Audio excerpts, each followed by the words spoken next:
Hello guys, कैसे हैं आप लोग। उम्मीद करता हूँ बहुत अच्छे होंगे। जैसा कि आप लोग जानते हैं, एसएससी एमटीएस 2021 का डॉक्यूमेंट वेरिफिकेशन अभी चल रहा है और मेरा भी कल था 23 फरवरी को। तो मैंने अपना करा लिया है कल। और देखेंगे इस वीडियो में कि कैसे हो रहा है डॉक्यूमेंट वेरिफिकेशन। मैं अपना एक्सपीरियंस शेयर करूँगा। ओबीसी सर्टिफिकेट का क्रूशियल डेट का जो इशू हो रहा है उसमें क्या दे रहे हैं, प्रोविजनल दे रहे हैं या क्लियर दे रहे हैं, या अगर एसएससी का फॉर्मेट में नहीं बना है तो क्या वो लोग क्या कर रहे हैं, ले रहे हैं कि नहीं, या अगर आपको एसडीओ से बना हो तो वो ले रहे हैं कि नहीं। ये सब चीज़ों के बारे में आज हम बात करेंगे। या EWS certificate, SC ST certificate जो है उसको लेकर वो लोग क्या डिमांड कर रहे हैं। तो इस सारी चीज़ों के बारे में बात करेंगे। मैंने भी एसएससी का डीवी डॉक्यूमेंट वेरिफिकेशन पहली बार एक्सपीरियंस किया है। तो जो एक्सपीरियंस मैंने किया है उसको मैं शेयर करूँगा इस वीडियो में। और मैं पहले से आप लोगों का क्वेश्चन देख रहा था, तो उस क्वेश्चन को मैंने पहले देखा था, आज भी देखा हूँ, और उसके अनुसार ही मैं आप लोगों को सारे क्वेश्चन को आंसर दूंगा इस वीडियो में। ठीक है दोस्तों, तो चलिए स्टार्ट करते हैं।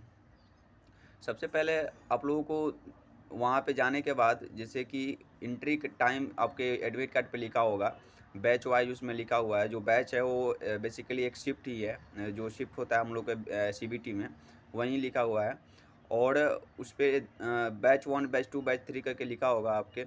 मेरा बैच 2 का था, तो मेरा बैच 2 था, तो उसमें एंट्री टाइम मेरा 11:30 का था, 11:30 AM। और उसके बाद वो आधा घंटा पहले ही वो लोग एंट्री करा रहे थे। मतलब कि आपको पहले से एंट्री करा के, और जो हेड क्वार्टर है, मतलब वो जहाँ ऑफिस है उसका, जैसे हमारा एनआर रीजन का सीजीओ कॉम्प्लेक्स में पड़ा हुआ था, तो वहाँ पे गया था। तो उसमें सब लोग आधा घंटा पहले एंट्री करवा के, एक हॉल बना हुआ था उसमें जो ऑफिस था एसएससी का, और ग्राउंड फ्लोर पे, और उस वहाँ पे कुर्सी बहुत सारे लगे हुए थे। वहाँ पे सारे कैंडिडेट्स बैठा रहे थे।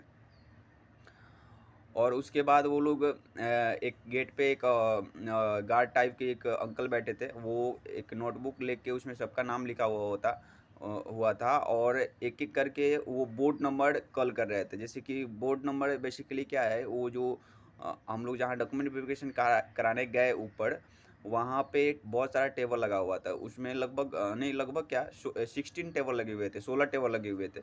उसी को बोर्ड नंबर बोल रहे हैं, उसी को एडमिट कार्ड पे बोर्ड लिखा हुआ है। और एक बोर्ड में लगभग 9 कैंडिडेट्स को ये लोग डीवी के लिए बुला रहे हैं। मतलब दिया हुआ है एडमिट कार्ड पे एक बोर्ड में 9 कैंडिडेट्स को। तो ऐसे ही वो अंकल बुला रहे थे। वो बोले कि बोर्ड नंबर 1 के कैंडिडेट्स आ जाए। तो जितना भी बोर्ड नंबर 1 के कैंडिडेट्स थे गए, और वहाँ पे उसके नाम के सामने टिक आउट करा दिए, और वो अंदर चले गए। जैसे मेरा बोर्ड नंबर 1 था, तो जब मैं अंदर गया तो वहाँ पे वो जाने के बाद लिफ्ट के सामने खड़ा करा देते थे। जब तक 10 कैंडिडेट नहीं हो जाते थे वो लिफ्ट ऊपर नहीं जाती थी। फिर ऊपर ले जाके फिर सेकेंड फ्लोर पे उतारते थे। और सेकेंड फ्लोर पे जाने के बाद हम लोगों को एक डॉक्यूमेंट मिलता था, जो कि उसमें एज रिलैक्सेशन से संबंधित और आपका बेसिक डिटेल भरना था, जिसका मोबाइल नंबर, आपका ईमेल आईडी और आपका पता, और सिग्नेचर विद डेट, मतलब सेल्फ अटेस्ट करना था। उसके बाद उसको अपने बोर्ड पे ले जाने थे, मतलब अपने टेबल पे ले जाने थे। जैसे बोर्ड नंबर 1 आपका है, तो टेबल नंबर 1 के पास आपको जाना है, और वहाँ पे जाके कहना है सर मेरा डीवी है। और वो आपको एक और पेज देंगे, पेपर देंगे, जिस पेपर पे आपका फ़ोटो लगाना है। उसी तरह फिर बेसिक डिटेल भरना है, सिग्नेचर करना है विद डेट।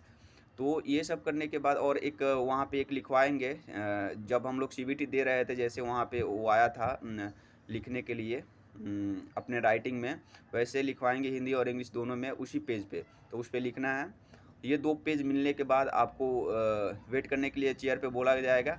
और जो 9 कैंडिडेट्स उस बोर्ड पे हैं, एक एक करके वहाँ पे चेयर पे बैठेंगे। और एक टेबल पे 2 ऑफिसर्स बैठे हुए थे। एक ऑफिसर जो थे वो चेक कर रहे थे क्या डॉक्यूमेंट आपका, जो कि कॉपी वाला है, पहले मांग रहे थे। ठीक है, जैसे कि वो बोल रहे थे कि आप इस ऑर्डर में लगा लीजिए। लगाने के बाद वो जीरोक्स कॉपी मेरे को दीजिए। तो जीरोक्स कॉपी देने के बाद आप जितना भी आप डिग्री लिए हुए सब लगा दीजिए, कोई दिक्कत नहीं है। और सबसे पहले वो चेक कर रहे थे मैट्रिक के सर्टिफिकेट, उस पर डेट ऑफ बर्थ मिलान कर रहे थे जो आपका अप्लीकेशन फॉर्म में अप्लाई किए हुए हैं।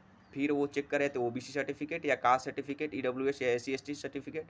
और फिर उसके बाद चेक कर रहे थे वो आधार कार्ड। 3 ही चीज़ वो चेक कर रहे थे बेसिकली। उसके बाद जितना भी आपका डिग्री है वो कोई काम के नहीं है, वो करे लगाना है तो लगा दो। उसका ओरिजिनल भी वो लोग चेक नहीं कर रहे थे। बात ये है दोस्तों। तो मैं भी ग्रेजुएशन का लगाया था, लेकिन मेरा भी नहीं चेक किए वो केवल। तो क्या हो रहा था, उसके बाद वो चेक कर ले रहे थे। और फिर सेकेंड टेबल पे जो है वो उसमें देना था प्रोविज़नल या क्लियर, और रिजेक्शन तो किसी को नहीं मिलता है, प्रोविज़नल क्लियर दोनों में से कोई देना था। तो मेरा जो था जैसे कि सबका क्लियर ही मिल रहा था, मैं ही एक था कि प्रोविज़नल मिला।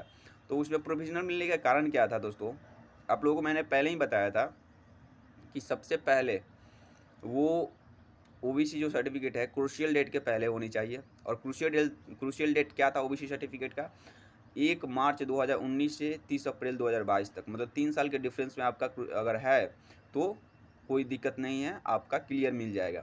तो मेरा प्रोविज़नल मिल गया।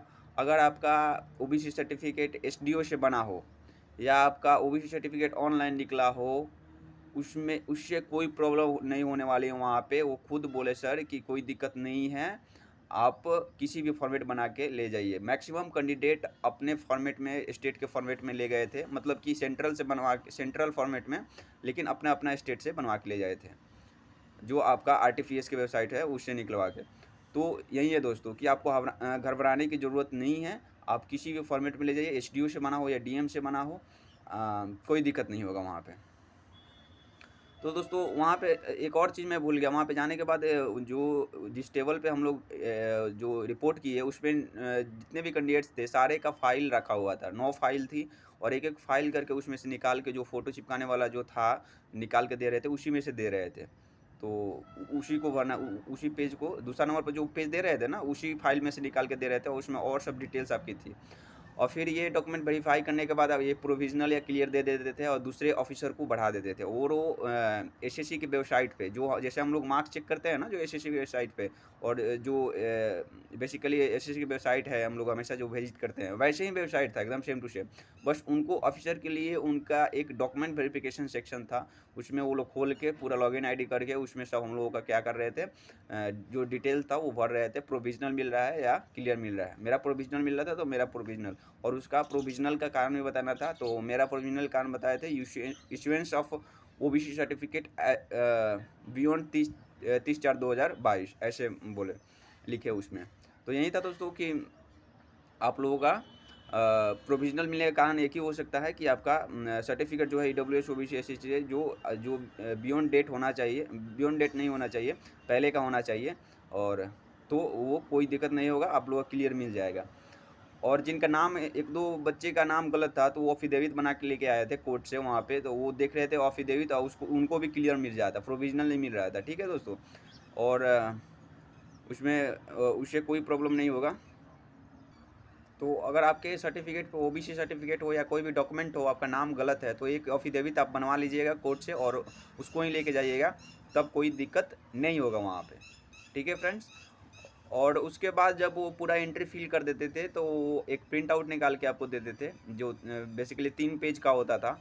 वो तीनों पेज आपको मैं स्क्रीन पे लगा दूँगा, वो देख लीजिएगा। और लास्ट में वो थंब इम्प्रेशन लेते थे। एक और फाइल जो आपके नाम का फाइल था, उसमें जो एक फाइल रखा हुआ है, उसमें थंब इम्प्रेशन लेना होता है। तो उसको left thumb impression, right thumb impression प्रत्येक कैंडिडेट्स को लेकर, और उसी फाइल में सब अटेस्ट करके रखवा देते थे, जिस फाइल से निकाले थे सब डॉक्यूमेंट ऑफिसर्स लोग। तो यही था दोस्तों मेरा डॉक्यूमेंट वेरिफिकेशन का एक्सपीरियंस। अगर आपके मन में और कोई क्वेश्चन हो तो आप लोग बेझिझक कमेंट सेक्शन में करिए, बोलिए, मैं उसका रिप्लाई करूँगा। ठीक है फ्रेंड्स? और आप लोग मेंस का तैयारी बढ़िया से कर रहे होंगे, मेरे को पता है। और जिनका जिनका डीवी का डेट क्लेश कर गया है, मैं एक वीडियो और लाने वाला हूँ डीवी क्लेश देकर, क्योंकि मेरा भी अभी क्लेश कर गया है सीजीएल और डॉक्यूमेंट वेरिफिकेशन ऑफ रेलवे का। तो wait and watch. Thank you for watching.